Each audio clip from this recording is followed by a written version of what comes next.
how many Indias are there according to you, and are they in the room with us now? By the way, I'm not the first one to say it. Gulzar said it before me, Javed Akhtar said it before me. मैं Delhi Belly promote कर रहा हूँ. Keep in mind, when Delhi Belly is happening, Imran Khan has just become Imran Khan. Amir is promoting with us, and then there is Kunal Roy Kapoor and me, who nobody has heard of in life at this moment in time. So we're used to going in television interviews where nobody asks Kunal and me any question. Then one of these journalists is like, Veer, when did you come out of your shell? Right? And I realized live on the news, this is my first girlfriend. Damn, growing up, huh? Yeah, there you go. All these old loves still hanging around. My approach to stand-up is the audience has more power. So I think arrest the audience, man. बाहर खड़े हुए ऐसे लेके वीर भाई arrest करवा दो कुछ तो हुए लाइफ में. Question की बात है, which comedians' audiences are better for jail and which ones are not better for jail? Let's speculate. Which ones is the best? Maybe Tanmay's audience is the best audience for jail. Sorry, bhai. They are brand savvy, they are tech savvy. Every bro is edgy until someone they love kisses them on the cheek, man. You know what I mean? Then all your edge shoots out your body. You know what I'm saying? Yeah, bro. Quick reality check. About 80% of you are in a full-on situationship with this podcast. You show up every week, you watch the episodes, you drop thoughtful comments, but you still don't subscribe. Look, I'm not here to sell you anything. That's not how this works. But if you walked away from any of my episodes with a thought that stuck, or if these conversations have stayed with you, then subscribing is how you keep it going. It's one click. And in return, I promise you, me and my team, we promise you that we will bring you the best conversations that stay with you. So hit that button and let's keep it going. What do you know about Faridabad? Tell me. You were saying you'll tell me a story. So, I'm from Noida. Okay. Sector 15 in Noida. Right? I went to DPS Noida. Yeah. And my first girlfriend in life lived in Chamwood village. Okay. All right. So Pretty far from Noida. And okay, this is a long-winded story. Chalega? Yeah, of course. So I'm no game, right? So, and she's a year and a half younger than me. And our whole relationship was we'd hold hands and we'd walk towards the bus stop. So that 15-minute ka journey, right? And then at some point in this, she's like, man, why don't you ever kiss me? Right? So I'm like, huh? Like, baat to theek hai rahi hai. Right? So with lots of bravado, I was like, I will come to Chamwood village and I will kiss you. All right? So then I took a bus to Badarpur border or whatever this thing is. And then we went to Chamwood village. I'm a Hindu. She's from a very strict Muslim family. Ooh. Right? And so now we are in Chamwood village. It's summer, Delhi in June. There's no place to kiss. So we find one stairwell of a building and I kissed her and kind of bolted, right? You ran away? No, like a, I'd say 2-second kiss, and it was at the end of the date, and ran. And then at some point she called me up in the evening and she's like, you have to give me time to reciprocate also. It's not like you're not conquering the moon and running off. Like it's a two-way thing. Somebody saw us. Oh shit. And so I was getting ready to give my boards. She was, younger. And so her dad made us break up. Right? Now, I was going to college. Life. Right? Many years later, I'm Delhi Belly promote kar raha hu. Okay? Now, keep in mind, when Delhi Belly is happening, Imran Khan has just become Imran Khan. Every time we opened the vanity van door, there was just 3,000 chicks going, Imran! Right? Amir is promoting with us, and then there is Kunal Roy Kapoor and me, who nobody has heard of in life at this moment in time. So we're used to going in television interviews where nobody asks Kunal and me any questions, right? So we're doing in one of the Noida channels, and it's like our 18th interview on the run, and the journalists are like, one question for Amir, one question for Imran. Then one of these journalists is like, Veer, when did you come out of your shell? Right? So now Amir and Imran have looked at me saying, what is going on, right? So again, one question for Amir, one question for Imran. And the journalist says, but you used to be so shy in school. And I realized live on the news, this is my first girlfriend. Wait, is this clip available publicly? I don't know if it is or if it's not, but we cut to commercial and like Amir turns to me and he's like, bro, like, kya chal raha hai? Have you two? And this is how you meet again. And then she came by and we kind of met and hugged, and She put herself through journalism school. She's like a great story, but I didn't realize until the first two questions. Damn, growing up, huh? Yeah, there you go. All these old loves still hanging around. So Badarpur border is that's my connection. Damn, I get it, bro. I mean, the contrast between my Faridabad existence and my New York existence so profound also. And I like both of them, frankly. I've come to appreciate both of them. But yes, Badarpur border and Queensbridge is that is the sort of arc that I live between. Why you're back?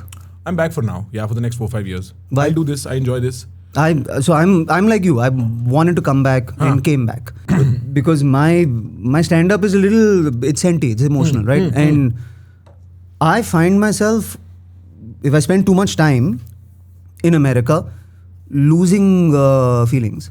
Like I'll explain. I think Indian people, we've been trained that our brain is more valuable than our heart at a global level. So we will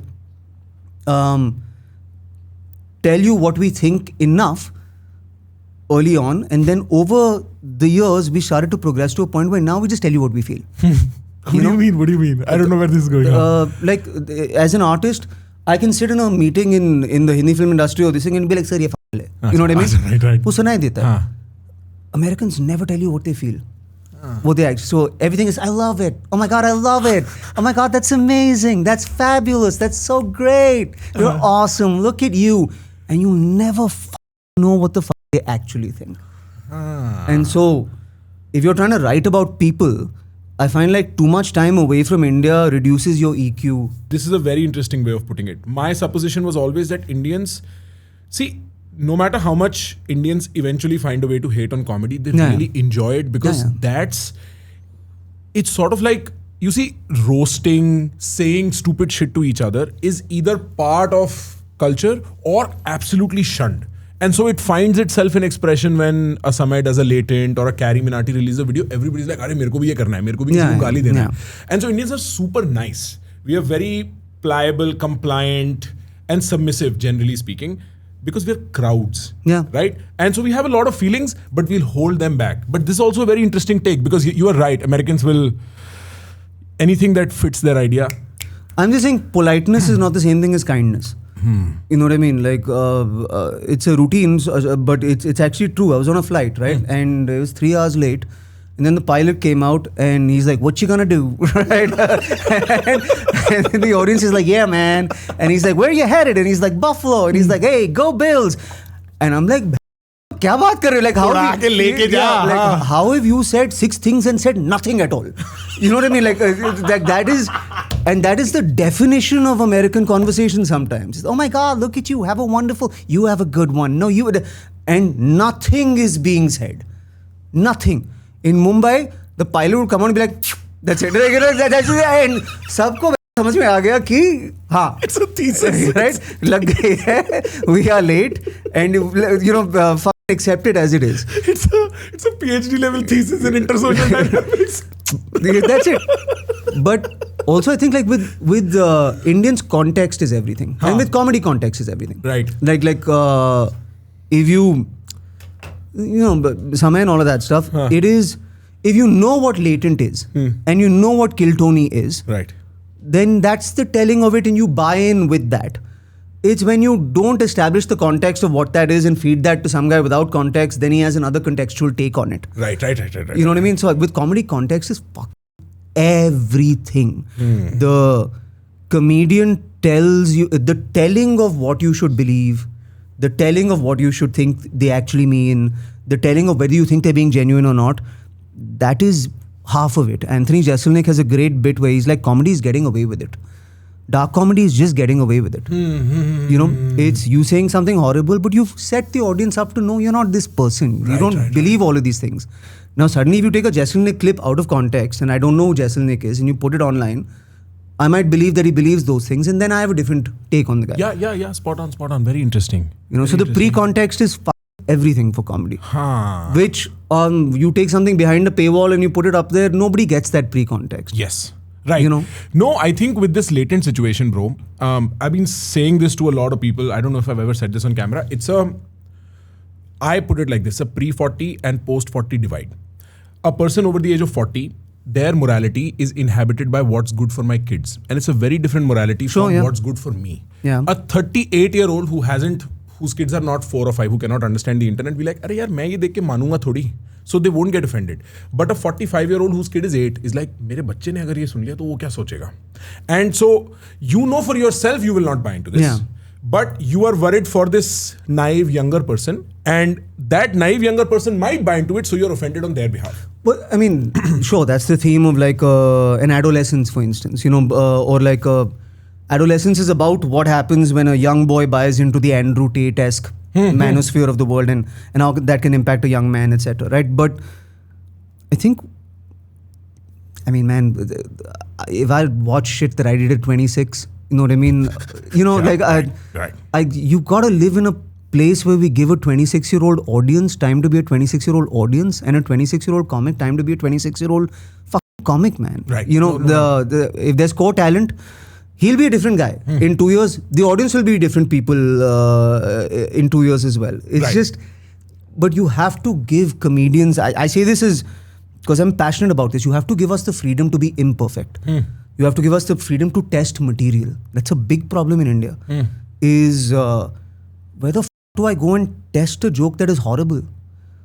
I need enough venues like that. Like right now in New York, no matter what I'm doing, I can walk into the Comedy Cellar and there are no phones, and I can tell an utterly imperfect joke, and I can tell it every night for 20 nights until it is a thought out, Done refined, joke. Yeah, right. done joke. There aren't enough spaces like that in India. You'll get caught or uploaded or this thing way before the joke is a diamond.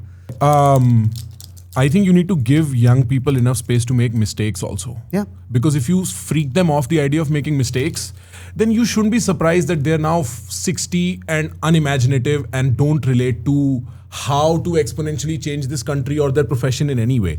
All creativity is a result of mistake making, and some mistake making being okay. And also like letting them understand which of their impulses are valuable impulses to the world and which are not. Like a lot of like movie training when we are growing up and we're watching movies is "Tu meri girlfriend hai."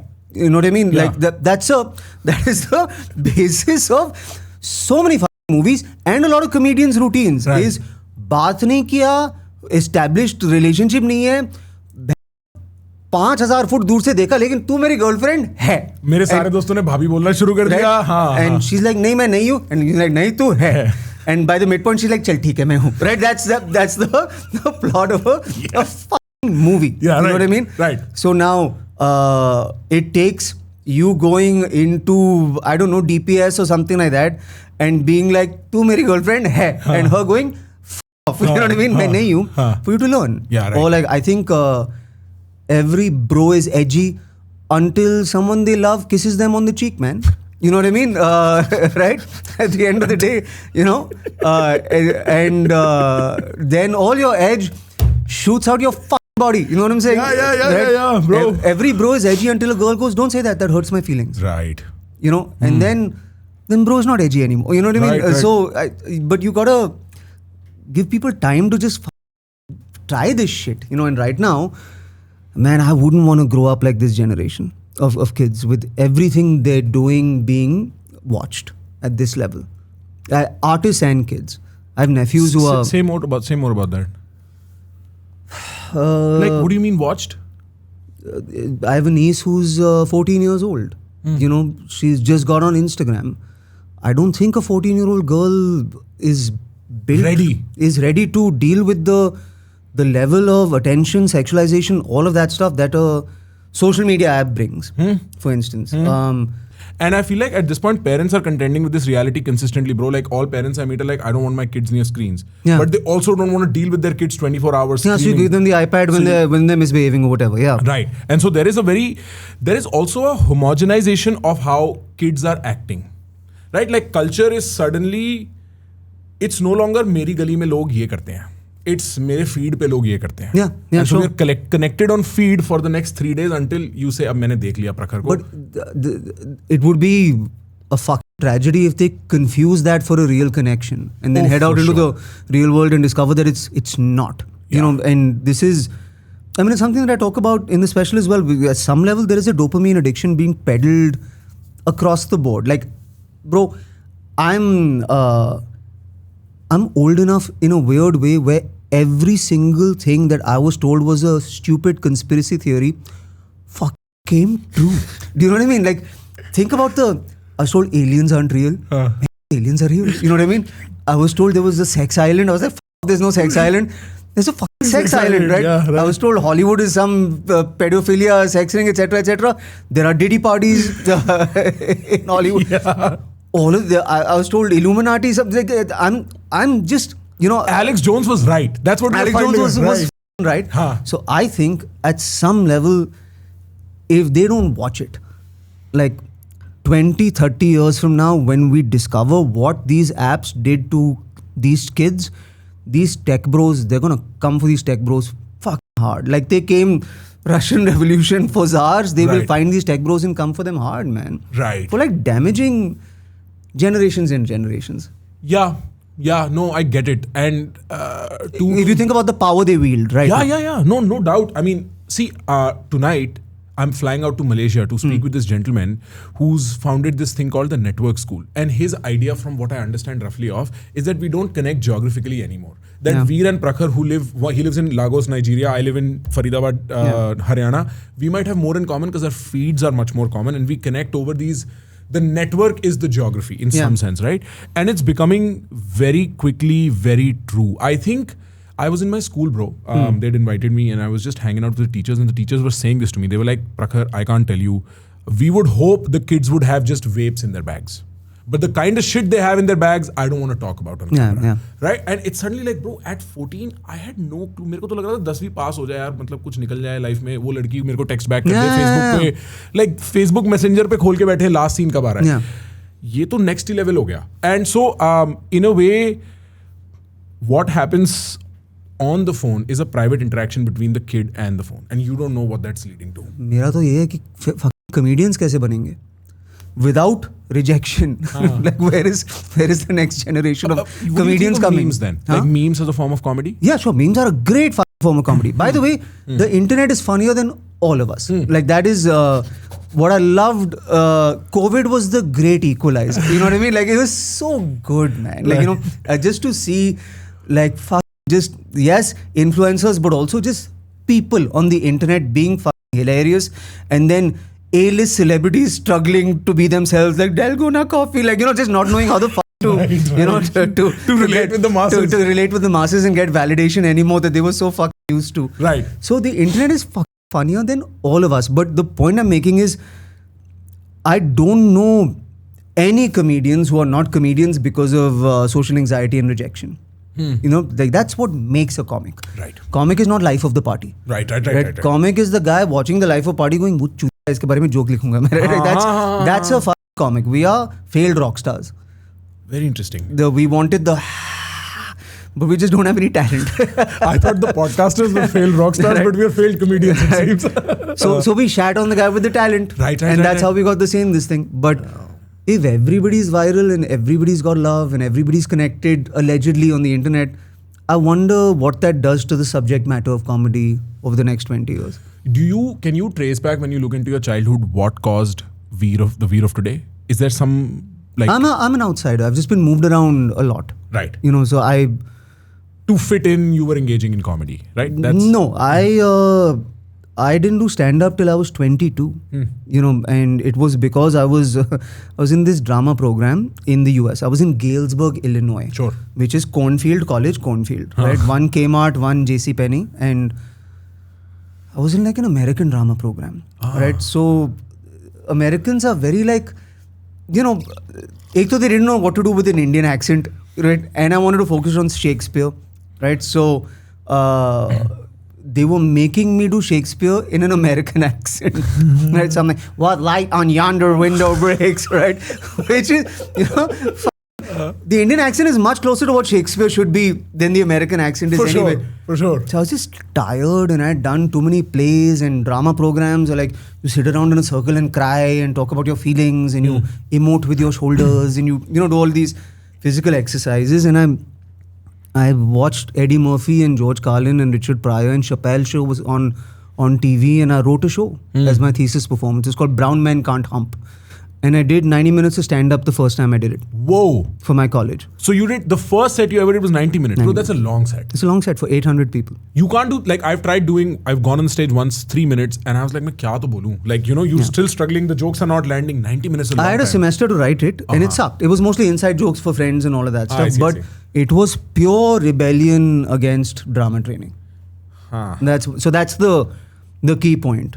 Is I'd just done too much, like, you know. And by the way, after all of this training, I got into something called the Stanislavski program in Boston. Sure. So the Harvard has a theater called American Repertory Theater, and they join with the Moscow Arts Theater. And so Russians teach you acting in Boston for the summer. Best summer of my life, by the way. I was staying in Southie, taking 2 buses to Cambridge. I'd get to Cambridge in the morning. I had a guitar. You can busk on the street in Cambridge without a license. So I'd sing for an hour. Right. I'd get like $4 or $5. There's a place called Akbar's Punjabi Dhaba in Cambridge that sold samosas. Wow. At like 50 cents a pop. I'd go and buy samosas. And that was my breakfast, lunch, dinner. Do the program, busk for another hour and then head back home. But after all of this acting training, first day, one Russian comes and he's like, acting is very simple. You read script. You believe script. Then you do what the fuck you like. Okay, bye. Right? And I'm just like, मेरा college इतना महंगा था. Like, you know, like I was on 95% aid, but still it adds up. Yeah, I was paying like $5,000 a year, whatever. I'm like, मैंने $20,000-25,000 खर्च किए. Say, do what the fuck you like. And then वहाँ से मैं गया Bollywood में. तो I'm using 0% of this and 0% of that. I'm standing, my nipples are showing, one chiffon shirt, some fan is blowing, and I'm like, इसमें ना Stanislavski चलता है ना ये emote with your shoulders चलता है. So it was all kind of ये शादी नहीं हो सकती, मैंने इसकी ली है, इसने मेरा लिया है. हाँ, कितना Stanislavski था वो. Bro, but Cambridge is also such a beautiful little town. Yeah, man, it's great. Very white though. Very white, extremely white. But as far as I was there once on a winter evening. It was rainy, Boston, like it's one small circle. There's Harvard on this side. You know there is years and years of history here. The MIT campus is not too far away. We watched a movie in some old ass theater. It was there's a retro movie playing from the 70s. Me and my friend. And I was like, this is a very idyllic kind of town next to Boston as a city. So here's my weird full circle with that. For, I think, 5-6 years ago, I did the Harvard India conference, right? And I was headlining this thing. So I don't know if you're familiar with the Harvard India conference. There's government members, opposition members, government journalists, opposition journalists. Yeah, all of that. Tastemakers go in, do this thing. And then I was the end of the conference. So, by the way, you should see our government and our opposition and our government journalists and our opposition journalists, you should see them abroad. And you should see them off camera. Off camera. Yeah. How they party, how they drink, how they chill, how they bond. And you're just sitting there like, Arey, hum you know what I mean? Like, ये पूरा game है. You know what I mean? Stanislavski hai. Yeah, Stanislavski hai. But it just really felt good to go up at Harvard and be like, you bastards just paid for a guy who used to sing on the square. You know what I mean? Like that was a nice like moment. I know those. As your parents spent $400,000 on college, just want you to know, right? You're watching a college dropout who sung at that square. Yeah, you know? Wow. Yeah, that's actually pretty crazy. Are you actually dyslexic or is that just a rumor? No, I'm dyslexic. So you're dyslexic. And was that never a problem reading scripts? Reading is not a problem. Writing is a problem. I can't write cursive. Damn, is there a pen and paper? I want to see what that looks like. I'll, is that fine with you? Do me a favor. Is my bag here? Maybe ask Aditya to see there's a notebook in my bag and I'll show you what my handwriting looks like. That's crazy, bro. Amir was very... he was looking into the future when he made Tare Zameen Par. So for me, it's... I gave my board exams in caps lock, bro. Exactly. Like, why is he shouting? Why is he shouting at me? Right? Because I was like, I can't this thing, but I'll show you what my handwriting looks like. You won't believe it. That's crazy, bro. And see, that's what I was asking. There has to be. So if you can't write or maybe write as fluently or fast, and you can speak, you can speak, there has to be a natural evolution into the speaking arts that will happen for somebody who's creative enough. Yeah. Right? I don't know if you write your stuff or if you remember some comics, some people write. What you do is it could be a short book, like a thin book that could come out as a special also, because so many stories becoming a life lesson towards the end. Just generally the format of how maybe I'm biased by the last two specials I've seen. I mean, oh yeah, it's here. Great. Let me find.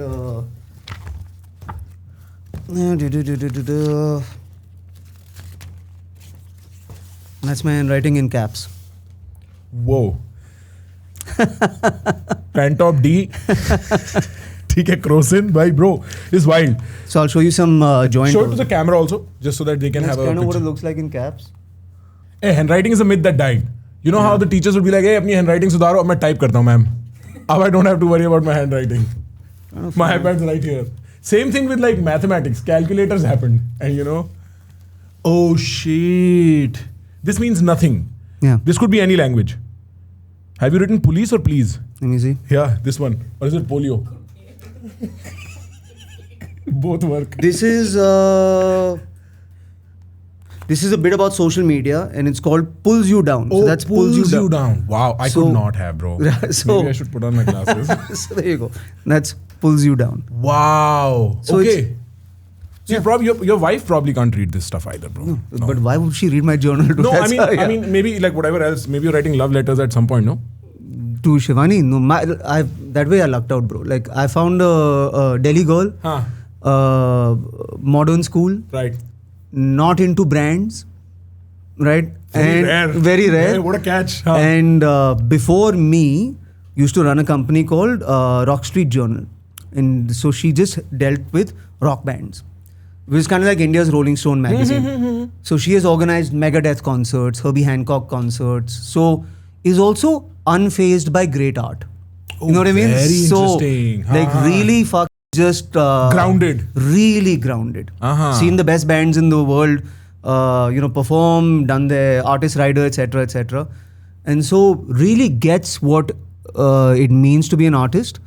And how important it is for an artist to keep his feet on the ground. I met her cousin, Chaitanya. Yeah. I met him accidentally. Somebody Yeah. introduced me and we were just having coffee at a Starbucks once and I was just telling him, I was like, Veer just posted something about wanting to do a podcast. And he's like, Veer? You mean Veer Das? I was like, yes. He's like, wait. And then, he probably dropped messaged your me. text. Yeah. But great guy. Good guy. I can understand. This is a question I want to ask. So I finished 100 episodes. I released the last one yesterday. Hey, congrats, man. And the last one I put out with my father. Lovely. And the first 100 episodes, I made a point to ask people what their relationships with their father is like. The next 100 episodes, I want to ask this question, turning it into the spouse question. What have you learned from your spouse that you're going to carry for a long time that's going to help you? Shivani is fire. Like she runs hot. You know what I mean? So all in. At all times, in every conversation, which I love. Zero bullshit. I've learned that it is possible for a person to be entirely themselves, irrespective of stakes. Very interesting. So there is only one Shivani. And on the darkest days of our lives and on the best days of our lives, she's undeniable. Wow. She's in the room, you're not watching me. Wow. You don't notice me. Like if you know us, you hang with us, she's in the room, she is the room. And I'm just in the back kind of being allowed to think and do what I need to do as an artist. But to be entirely yourself, especially as an artist when at some level I belong to her, but I also do belong to an audience. I know that sounds pretentious, but I give half my life to an audience. I spend that time not with her. So I am something different to them and something different to her.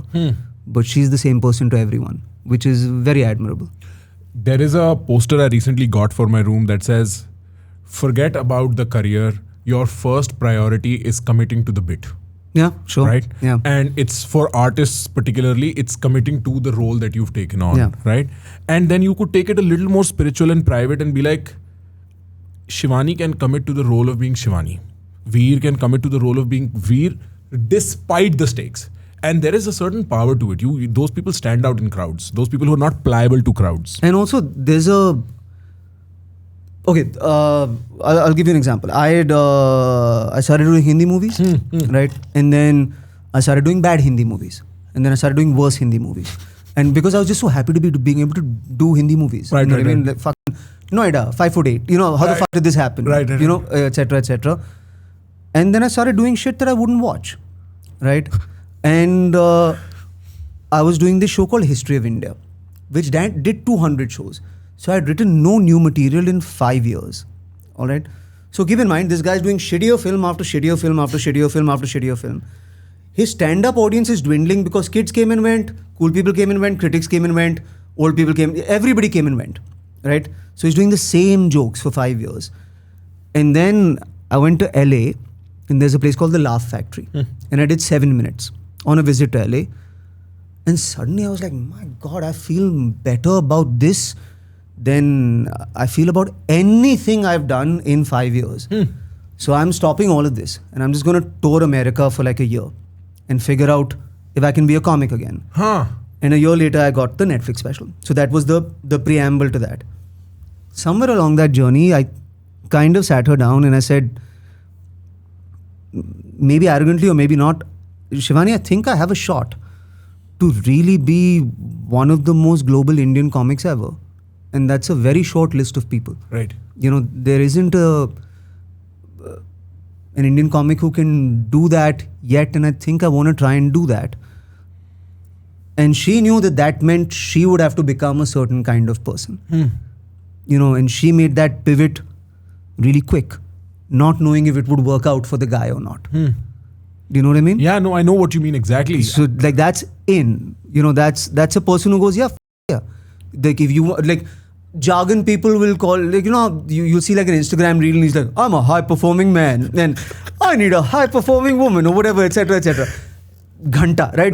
But at some level there is a mindset connect between those two people. Right. Saying, I understand what the goal is, you know, so okay, I'll adjust to what this goal is as well. So now, if you're doing 33 countries, I'm picking good countries and I'm coming with you.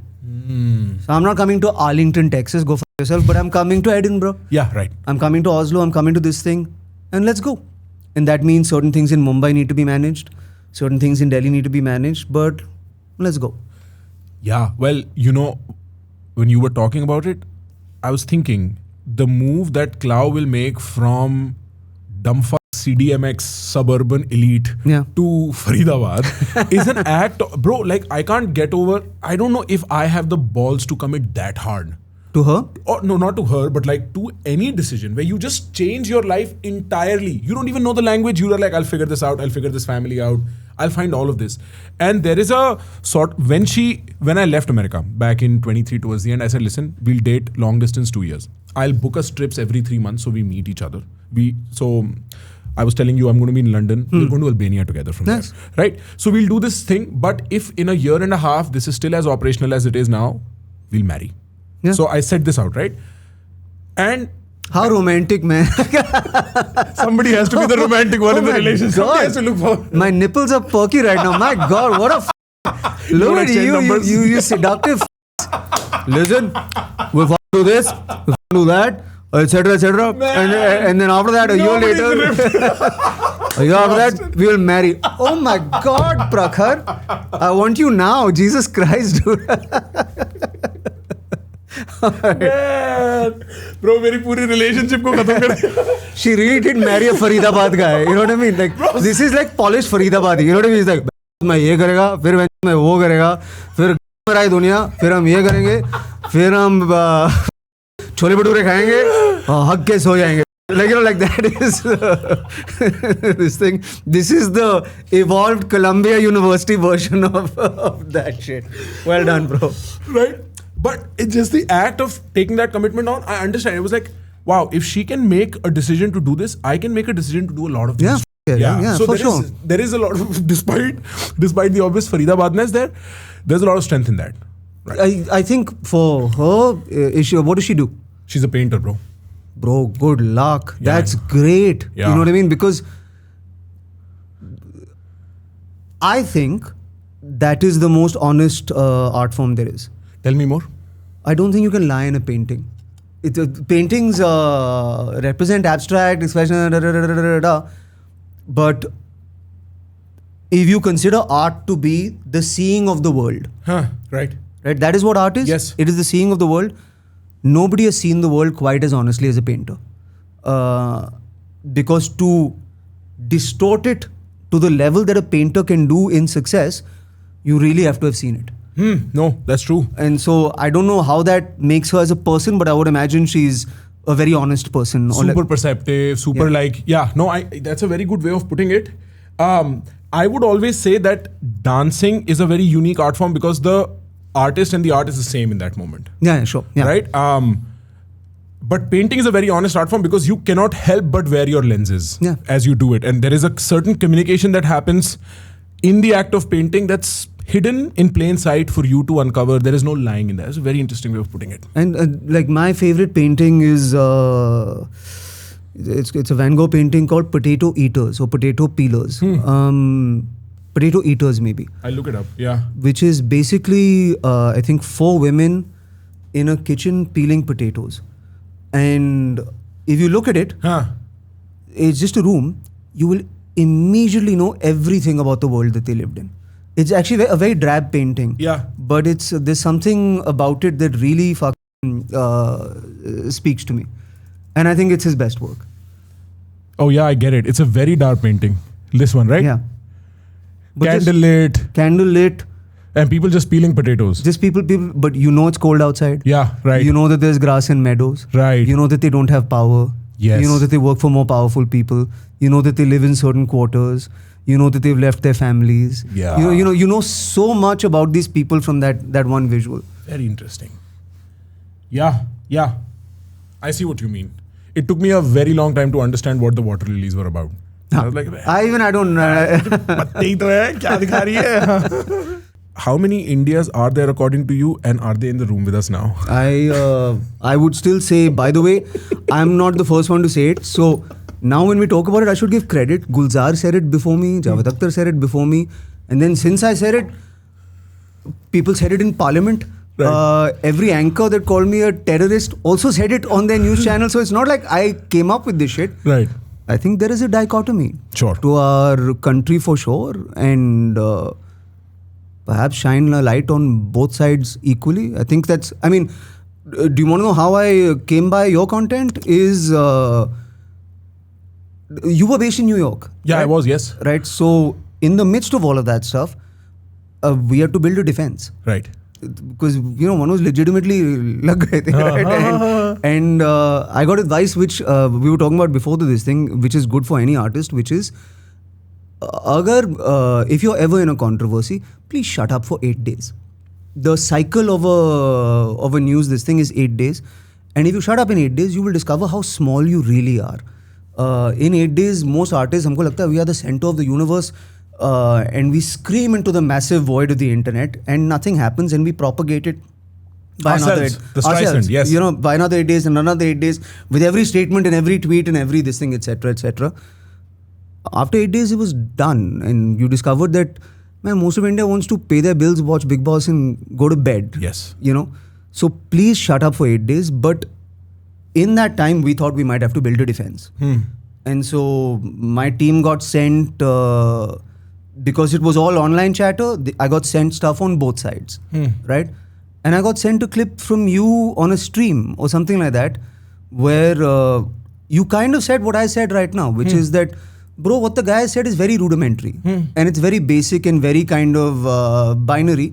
But I don't disagree with it and I don't agree with it. And it was, I don't know how old you were at the time when that, like you must have been just out of postgrad or something like that. Well, 3 years ago? 3 years ago, yeah. I was 26. Right, so it's just nice to, I appreciate the candor and the, right. like not being so reactionary about it. So that's kind of the first time that I saw your shit, and then I DM'd you after Kejriwal's episode, and I was like, this is good job, man. Thank you, man. I appreciate that. Yeah. That's very interesting. I don't remember saying, I said so many things on stream, bro. I don't remember. Anyway. But I was privy to your special earlier than everybody else, and there's something you said in it. I'm going to read it out. If I butcher it, tell me. You said, look, happiness watched is greater than happiness lived, all right? Do you know what every crowd has in common? They look different. They sound the same. Because happiness is a universal noise. A human being is just a noise. We die when we are silent. if I could take every audience member and put them in a suitcase and put them on a stage with me and take them around the world so they see it like I see it and feel it like I feel it, you would understand why people like stand-up. Nobody's watching the comedian, they're listening to the audience. To happiness, leave their body, because happiness when yelled, joy when not protected, but joy projected is hope, it is strength. People with power understand that. The scariest thing to them is not the words that come out of my mouth. There is a noise that comes out of theirs. Comedians just say words, the audience tells the truth. And this is what I don't understand. Why is no one arresting the audience? It's a very good ending. But what does it mean? It's a bait and switch. I mean, it's a old comics trick, which is, you do the long thing and then you turn it on the audience at the end. Right. But it's not untrue in that I don't believe people watch a comedian. I don't think that's why you come to a stand-up comedy show. Aap aate ho to sit down, and suddenly when you've gone to the Beacon or whatever to see Zakir, suddenly when 2,000 people, what is laughter? It's a surprise. Yeah. It's like a sneeze. It's like a cough. Right. It's hard to manufacture, but somehow it comes out of you. Right. Right. So when that happens, their laughter passes through you and your laughter passes through them, and something in you is affirmed. Right. That's what I think it is. Like, and that's why I think, like music, stand-up to me is an audible experience. So it doesn't matter what the comedian is saying. When people get pissed off at a joke, you're pissed off at laughter. You're not pissed off at the joke. Right. Same thing, same words. If a guy told you face to face, you'd be fine in a party. Same thing. If a guy told you on Twitter, you might be fine. Even though Twitter is a bit of a dumpster fire in terms of communication. Right? Agreed. But add some laughs to that and bro gets pissed off. Yeah. That's a very interesting point. And laughter has a kind of truth to it that words do not, because I cannot be manufacturing laughter. There's something that got tickled inside of me, some assumption that got verified inside of me that led this release of nervousness, this tension flow, right? And there's something truthful to it that we don't want to acknowledge, huh? Do you ever watch a comedian and wo kuch bolta hai and suddenly crowd say you'll hear like, ooh. You hear that, right? Or like, ooh.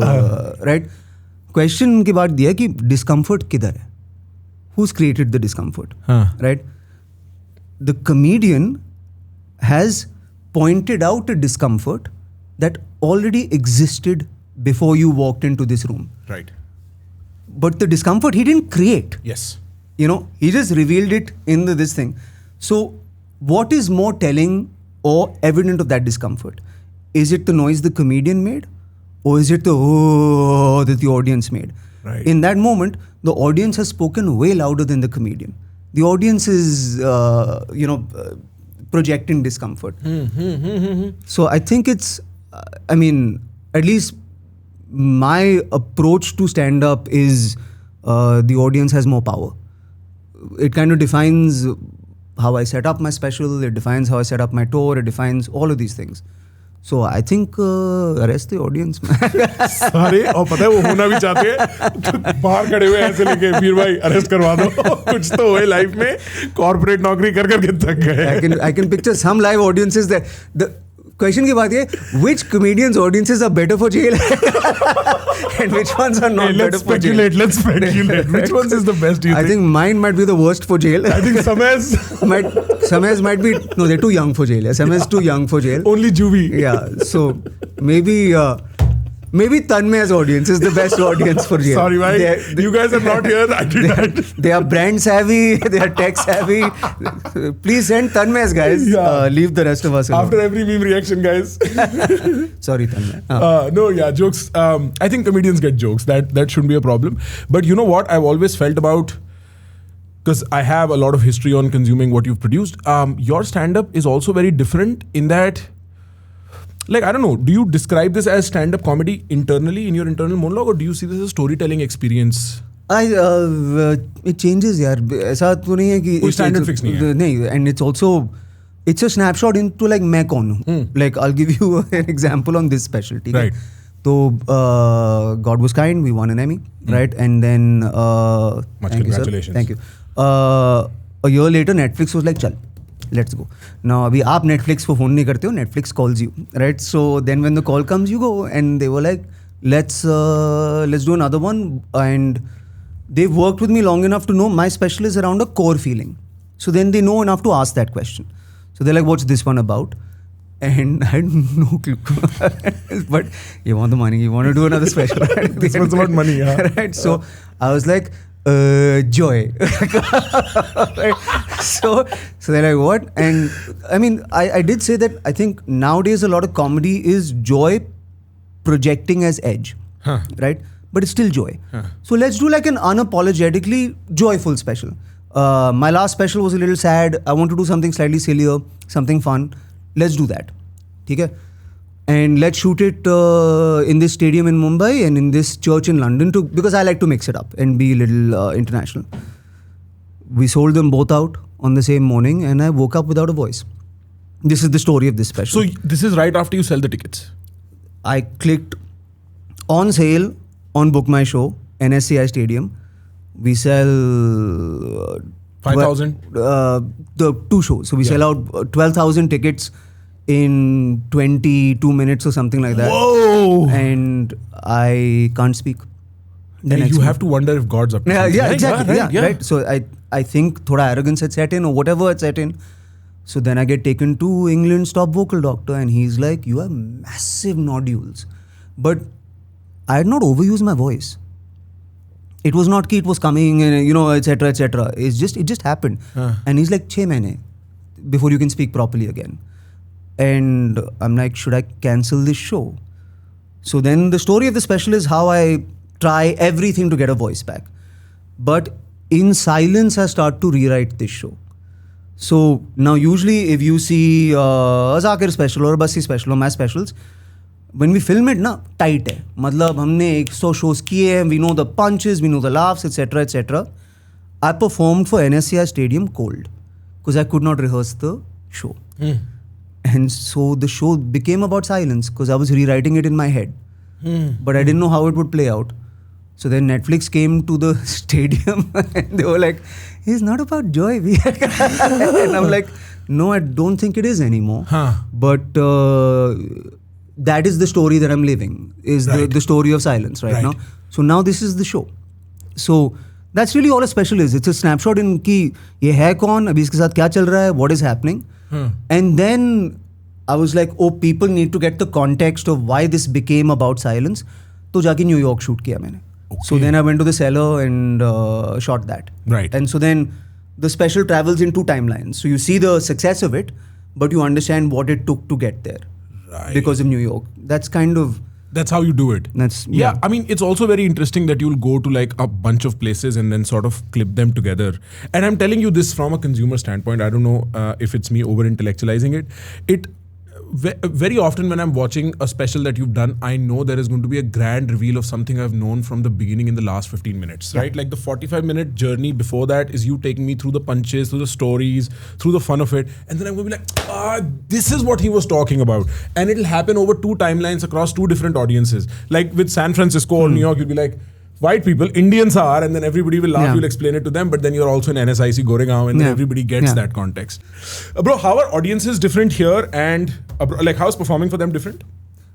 Now it's different in that now I just do me. Okay. I found my people. Okay. And in this art form, I think it's these people. And so now it's about trying to find new people in other art forms. Like, but now what I love about what I do is, I'm going for a global voice. And you know that I think Indian comedy is global. I'm unapologetic about that. So there are enough local Indian versions of local Indian comedians in every diaspora that will give you the version of India that you know, right? So for years you've seen, and not to shit on anyone, but you've seen diaspora comics do the formula of an American accented setup that introduces an Indian character and then the character's accent is a punchline, right? So, oh my God, my Indian dad walked into the room and he was like, right. You and me have seen that joke for ever. Yeah, right? That's Apu, right? But there are enough local comics who will give you that with a British accent, with a this thing accent. I think the setup is an Indian accent, and I think the punchline might be your accent, man, wherever you live in the world. You know what I mean? Or it might be about your person. So I like the flip of that. Yeah. And I think Americans do too. And British people do too. And sometimes if you want to explain something to them, like there's a bit in this special where I explain, right? Right. Now, it's tough to write a joke about and explain not literally, right? To explain it contextually, what it means to us, etc. But what's nice is in that moment, the Americans are learning something, if you think that's learning. But the Indian people also like, dekhte yaar, kaise samjhata hai? You know what I mean? Like, let's see. If I'm explaining the concept of nazar. An Indian person will give you a minute to explain to an American person because even they want to see how you do it at some level. So I get to kind of do me. Right. Everywhere in the world. Right. It is true that in that way you are flipping the script where the punchline is American silliness and not Indian silliness in some ways, right? You know what that explanation reminded me of? Have you seen Rick and Morty? I'm sure you've seen some of it. I've not seen a single episode. It's everybody's favorite this thing, but yeah. Because it's the kind of, I mean, sorry if I'm butchering my explanation, but I think it's a similar kind of comedy. It's a comedy that makes you really think. And then you're like, oh, now I fucking get it. Yeah. Right? So it's closer to your comedy than maybe a slapstick comedian in that way. There is a character who's an alien whose name is Squanch. Okay. And Squanch just uses the word squanch for whichever word they cannot come up with. Nice. So I'm feeling very squanch, right? And you have to contextually decipher what that squanch means. Yeah. And it's very much like how we use yeah. is a blank. Yeah, it's great. You just have to figure out what it meant. Which is it and who is the and how do I feel about it? It's great, dude. Yes. There's a great Vijay Raz Manoj Vajpayee reel. Have you seen it? The Mad. I've seen it. My God, dude. It's so funny. आपकी favorite गाली कौन सी है? Okay, मैं बता देता हूँ. मैं बता देता हूँ. Two Indias. So mine is very like Noida. It's लड़के समोसे, right? So because it's got to be like khana and make it appetizing. You know, because then you need threes. अबे के समोसे, you know what I mean? So like 1, 2, 3 words. Something ke something right. is my favorite type of gali. That's my favorite format. But that's also the reel, na? That's what they're discussing. Aapki favorite gali kaun si hai? Aapki favorite gali kaun si hai? Yeah. That's from some movie promo. Yeah, they're just sitting and talking. But both of those guys are, they've reached escape velocity of giving a f***. You know what I mean? So like they've done enough good work where they don't have to watch what they say anymore and they just clearly defined successful artists. Very interesting. Do you listen to techno music? You talk about it in your special. Is that part of your taste? I find it a little not enjoyable, but like meditative a little bit. Sure.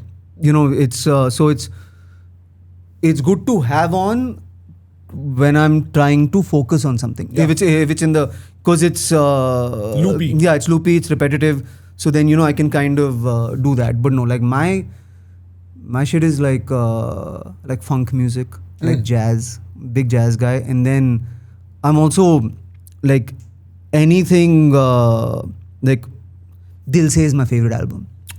You know what I mean? So like I think Air Ajnabi is the best Hindi song ever written. So like I'll do a lot of that as well. Like that era of music I really like, but that's my age. Right. It's a nostalgia thing. It's a nostalgia thing. No, but because you do Alien Chutney and whatever, I'm wondering if there is give me the name of a few rock bands that Indians have no idea about, probably from India, that they should be listening to. I doubt they'll have no idea about them, but I can tell you who I like. Bloody Wood. Have you heard Bloody Wood? Bloody Wood is like Bhangra metal. What? Fantastic.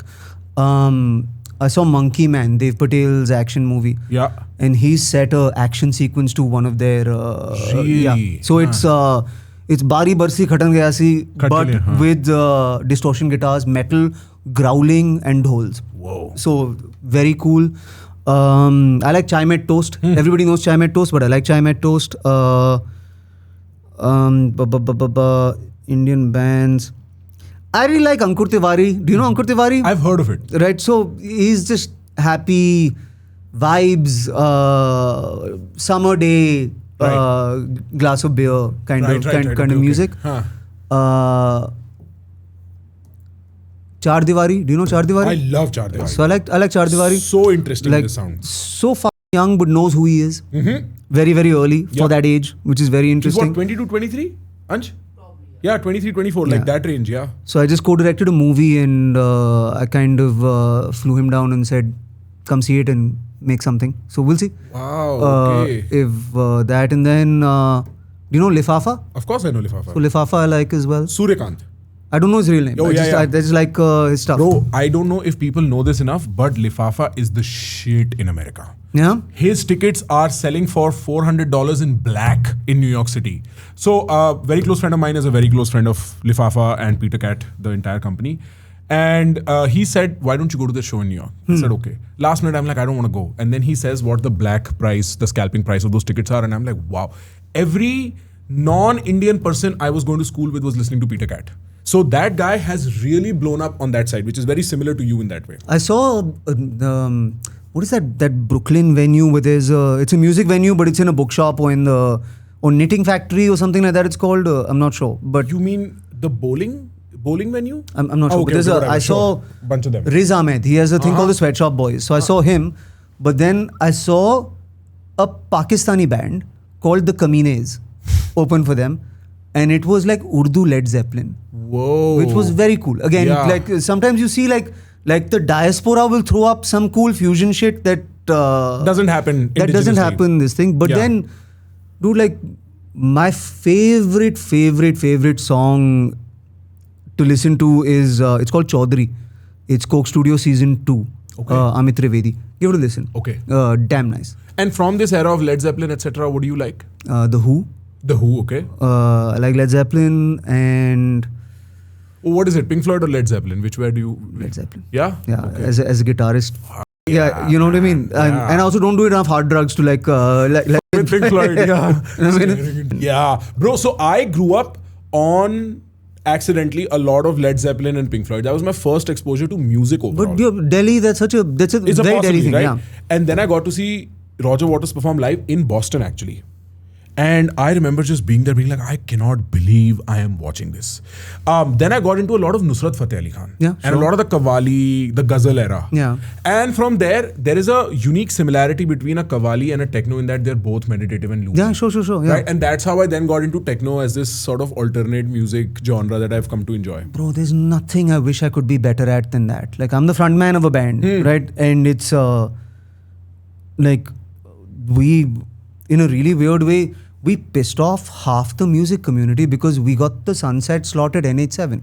I remember, this is the Shillong one? No, we did Shillong also, but we did Pune. We got the Okay. Sunset slot opening for the kind of the headliner on the main stage at NH7. Right. What year is that? Probably 2012-ish, 13-ish, somewhere there. Okay. You know, maybe I'm getting that wrong. No, I remember you were in Shillong in 2016. There you go. I was right? there for it, yes. So, but like legit musicians are like, what the f is this? Is, you know, Yeah. some song is Harry Ke Gote, you know, like etc. Right. Like, what the f are these people doing? Yeah, what is Alien Chutney? Yeah. And what is this comedian doing with, by the way, 5 really credible musicians? Right. Like my drummer is one of the best in the country. My pianist is a classical level pianist. Huh. But जो उसमें फटती है ना, like I NH7 Pune, like Prakhar, I was born on a stage. Like I'm home on a stage. Like if there's one environment you don't f with me, it's on a stage. Like and since I was 6 years old. You put me on a stage, hot lights, wooden floors, some dust particles in the air, I'm home. Wow. Right? I'm backstage. I've just had dengue fever. I'm backstage at NH7. I've been told not to do the concert. But it's 3 weeks later, so I think I'm going to be okay. We've hired a choir to sing with me called the Salvation Singers. Right? So now they're also going like, go, you know, whatever. It's being harmonized by like, you know, 20 people who like sing Ave Maria and all of that stuff, right? We have rehearsed for like 1 week. And it is the side stage, not the main stage this time. It's the year before that. And 5,000 people are screaming, Veer Das, Veer Das, Veer Das, Veer Das. And my legs just go. And so now my band has gone up on stage and they're starting to set up and tune and all of that stuff, etc., etc. And I'm like, I can't breathe. My legs have gone. And so I'm like, take my shoes off. So somebody takes my shoes off.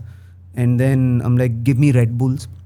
So I down 2 Red Bulls, I have 2 Kit Kats, and somehow I stumble on stage, and the last thing I tell is my managers, I'm like, just slap me really hard. So like backstage, made my manager just slap the shit out of me 2 times, and got on stage, trembling first song, and I don't know if it's the sugar or whatever, but you discover what a crowd really can do with like a musical connection, man. And in 4 songs, I was dancing. Whoa. Just that energy of this thing. Yep. Got off stage, hit the final step, collapsed. Damn. But there's nothing scary. Dude, we opened for Hardwell, Alien Chutney. This is in Delhi? No, at DY Patil Stadium. All right. 2013, 14? I don't know what Yeah, it is. I remember Hardwell has come for something called the guest list event. Okay. All right. So they need a performer at 5 p.m. daylight. Now, the lovely thing I like about like electronic music is it's very democratic. In that there's no language. It's very accessible. Anybody. So I think it cuts across income groups. Language is much better than other forms of music. So it's free. Right. So now you got every person there. People who speak English, people who don't speak English. Hardwell performed for, I think, 55,000 people at DY Patil. Wow. By the time we got on stage, there were 33,000 people in the audience. Whoa. Jo gaati hai. You know what I mean? I get what you mean. To go up on stage at 5 p.m. and be like, come on, guys, you know, go. And they're not used to seeing a 5-piece rock band. They want to they want that. So we pale in comparison with the sound, but I mean, there are moments where like you have to be like, nahin, main magnet hai. You know, and I think musicians have to do that way more. Like if I'm a comic and I'm telling a joke, not working, I can flip. If a song's not working, you got to finish the song, bro. Yeah, you got to double down. You got to double down, right? So 30 seconds into a song, if they're not vibing, you still have 2.5 minutes to go. So the kind of audacity you need to be like, nahi, ye mera gana hai. You will dance when I tell you to dance. You will move when I tell you to move. That's insane. That's insane. Musicians have that, man. Makes sense. Huh. What is a very bad piece of advice you got? Do you remember something funny that somebody told you along the way? I mean, firstly, read your contract. Like that's my first ever job in Bombay. I signed a contract where I worked for TV and I was a VJ on. And this is in the golden age of VJs, right? So remember, like there was VJ Purab and VJ Gaurav and VJ this and VJ that. Right. So they were like, they saw me at a show and they were like, we're going to make you a VJ. And I was like, great. What's a VJ? Right. So फिर मैं गया and then I had to have dinner so I had dinner with VJs. So I went to, I think, Nikhil Chanappa's house and I had dinner with VJ Nikhil, VJ Gaurav, VJ Cyrus, VJ Purab. And I was like, do these guys live together? Like, is this a VJ ka dormitory, like barracks kind of a this thing? VJ training house. VJ training camp, like, you know.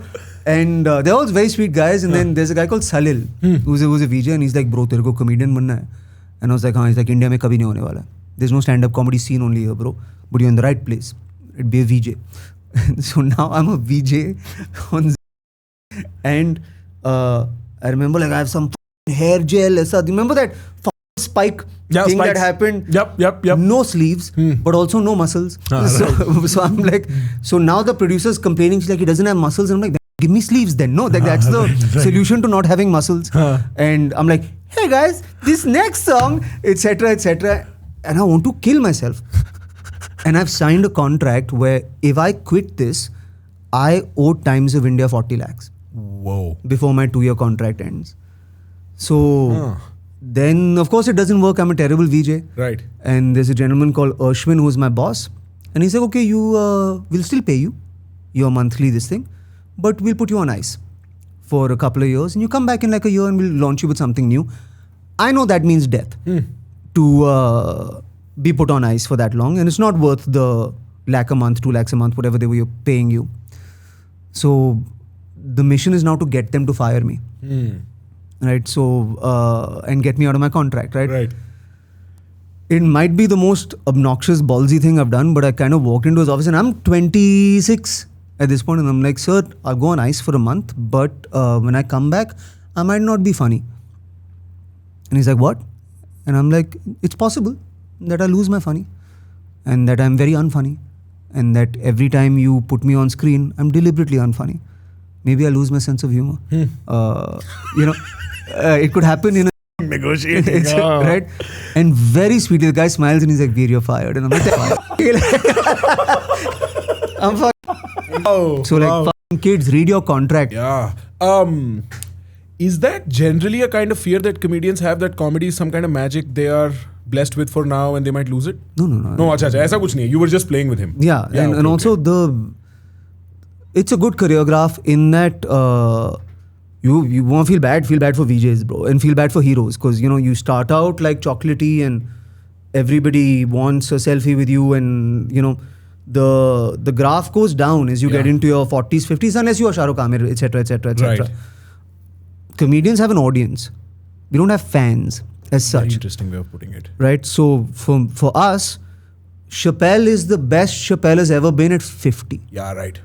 Bill Burr is the best he's ever been at 50 because they've gathered enough like experience and audience members along the way to now mess with it. So your income grows as a comic as you get older, which for a lot of actors is the complete opposite. Very interesting take. Very, very interesting. Like, I don't have fans. You don't think so? Not at all. Nobody. So, like the people who come and get pictures with you, etc., audience. That's what you're saying. They have a conversation. Right. And a fan would? Fans are like, "Oh my God, I love you, I want to hug, etc., etc., I see etc." what But you an audience is like, "Hey man, I like this. I didn't like that. Here's what I liked about it. Keep going." Very interesting. That's an audience. So then you live in utter fear of disappointing that audience, and that's good fear. You wanted to talk about a certain book. Yes, You I did. mentioned. Yes. Hang on, let me. Yeah, please. So, 1 second. Okay, so thank you very much for doing this, by the No, way. please. Okay, so we're trying to promote a new author every Sure. time I go on a podcast. So this book is called Echoes of Empathy. It's by Farhan Chaudhry, and it's a poetry collection that reflects on kindness, compassion, and self-awareness. And his writing bridges his professional experience with his love for reflective storytelling and emotional intelligence. So check out Echoes of Empathy by Farhan Chaudhry. Who's I don't know, man. Like, do you believe in energies compounding? Like, I think I have underdog energy, Sure. and if I Support. if I pay it forward a little bit, that compounds my underdog energy, and then it's a Very interesting. more powerful energy. For me, when I'm say paying something forward, it's an act of instinct. Like, I've emptied my wallet at a certain point more often than I want to admit at a red light, because I'm like, मैं नहीं निकल पाऊंगा इस red light से अगर if I don't sort of give this money, right? I am very cautious. My background is that of a hardcore debater, writer, intellectual. That's what I was shaping myself to be before I got on the internet. So I'm very careful of what I let into my head. So for instance, if anybody tries to read my hand or tell me astrology, I'm like, please, just don't. Yeah. I don't want this in my head. So in that, I'm learning the language of energies. Of my to-be wife, my best friend, they'll talk about this and I'm like, I understand this. But bro, I mean, what is this platform for? We are incapacitated in so many thousand ways in what we can say and what we cannot say. I think this is the basic thing. We could definitely... That's the reason I asked you about the bands also, because you're part of the music scene in some way. And rock, as a genre, kind of flatlined after 2010. Oh, for sure, yeah. Right? Yeah. The electronic scene took over and so on. I know, I think back in the day there was Lost Train, F16. As we keep searching, there were all these bands. There's a scene. Right. And by the way, what comedians did to the indie rock scene, influencers did to comedians. What do you mean by that? There's in the financial ecosystem, there is always a counterculture industry that brands get behind. I see. And so those brands were doing NH7 and Blue Frog and indie band. Right. And then suddenly they were like comedian. And now it's influencer. And whatever the it is next, it is next. Yeah. But that counterculture brand exercise is always, Very interesting. Yeah, man. I mean, kudos to you. If you think that is the right thing to do, I think you're doing a couple of other podcasts also. So make sure you put more of these authors out. Books are anyway not a profitable business anymore. Dude. And also it's all, I also think it's very like lit festy. Yeah. Do you know what I mean? Yeah, and, there's a pretense to it too, generally speaking. And There's some a of the best shit performance. just kind of flows under the radar. Yeah. Yeah. Yeah. But I also like I put this post out saying I want to put some authors out. You should read some of the passion with which a reader describes an author's book. I like that. If you come from where I come from, which is you don't have a large audience and it may never be a massive audience, but it's really gotten behind you. That's always a nice thing to say. For sure. To be like, I love this book because it did this to me and it spoke to this in me, etc., etc. So make sure you mention it. That's nice energy. Yeah, well, when I was maybe 10 years ago, when I first read Shantaram, I don't know if you've come across that book. I've read half of Shantaram and then I've seen the TV show. The TV show is just dead, bro. Yeah. Like, it's just not worth it. But the way Shantaram and that book is written out, I remember just telling, hey, you got to read this. Like, this is one way to look at India I never thought I could, right? Because it's an outsider talking about the beauty of India and all its chaos. And then I discovered this description I give to people before they're about to visit. I'm like, India is the most chaotic place you'll see, but you'll find strands of beauty you'll find nowhere else. Yeah. Everything is on the streets, but that's what's beautiful about it. It's also, I think it's, what I tell my friends is, it's a little offensive, but India is sensory overload. It is. Right, at all levels. But the reason it's sensory overload might not be India, it might just be your senses. It's your stomach, dude. It's not the water here. Yeah, it might just be where you live. Yeah, right. And you're not used to constant stimuli, and we are. Yeah, right. So it's not good or bad, it's just not Boise, Idaho. Mm-hmm. Right, exactly. Is there a question you have for me or a suggestion you might have for me? I mean, what I love about what you do is it's unapologetically you are yourself at a age that is younger than when most people know themselves. Does that make sense? No. I don't mean that as a compliment me further. Right? But I'm saying as inshallah your tribe grows, remember the reason it showed up. Sure. Do you know what I mean? No, I kind of do. There is I think it's true for podcasters and I think it's true for comedians and it's true for, don't believe your own mythology at any fucking time. Yeah. And don't believe how people refer to you right. at any fucking time. Oh man, this is the podcast where blah, blah, blah. You know what I mean? Right. That blah, blah, blah is a dangerous thing. Yeah, because for them it's a thought fart. You don't want to make it real for yourself. And so every time I have a conversation with somebody and people are kind enough to say, your comedy does this or your comedy is like that. I nod and I take it, but I am weary of it because it may not be that tomorrow. Yeah. I'll just hope that it's honest. And you don't want to be held captive to that idea of the past. Yeah, I don't want my audience to capture me and I don't want to, like I said, like me, lump me, etc. I mixed it up. A little bit, I've tried comedy rock. I may not be great at it. Right. You know what I mean? I just I'm doing a movie again after years. Oh, wow. A Hindi movie. Comedy? Yeah, it's called Happy Patel Khatarnak Jasoos. And hey, are you Happy Patel? I'm Happy Patel. Oh, Happy Patel. Okay. And Amir's producing, and I got to write it and co-direct. And it's one of those things where at some point, I was feeling good. I'd come back from the cancellation, and I made 5 wishlist phone calls. Like I called up 5 people and I said, listen, I'm talented and I have something and please work with me. And I called up Amir and I said, sir, I have a script and if you don't produce it, nobody will. And he's like, all right, come now. So we did the narration and he was just like, yeah. Wow. But that's the power of an Amir Khan also. He doesn't have to worry about the rest of it. If I'm a big star or if I'm none of that shit. He was just like, story. I like the story. Let's go. It's lovely. Do you like Tropic Thunder, Hangover, that zone of comedy? Yeah. So my favorite zone of comedy is where nobody knows their inner comedy. So they're just playing like in Hangover. Right. There's a tiger in the room. Yeah, right. So, but nobody's like, oh my god, tiger. No, they're just like, there's a tiger in the room. They're playing sticks. Right. Which is why it's funny. I see. So I like that kind of comedy. Nice. So I don't know. I haven't done a Hindi movie in a hot minute, so we'll see how it works out, man. Iconic line. ये शादी नहीं हो सकती. You have no idea how many times I've imagined saying that at my ex's wedding. But now you can say it, she won't understand it also. No, my ex is Indian. No worries. When is your wedding? First week of December. Nice, man. Yeah. And like destination type or? No, we'll do it. I mean, we'll do a little But bit. Faridabad is technically a destination. And so it's going to happen in my garden. I'm going to do the fairas at my place, nowhere else. 900 AQI. You see how high up we And are? then you will take 900 AQI and you will add more fire to it. You will make the AQI 901 in Faridabad with your shadi. That's my time, guys. Hey, I have to say this. This is everything I hoped it would be. Hey, man, thank you. Thank you so much. Hey. This is an absolute pleasure. Thank you. Godspeed. I love what you do. Keep doing it. Thank you, brother.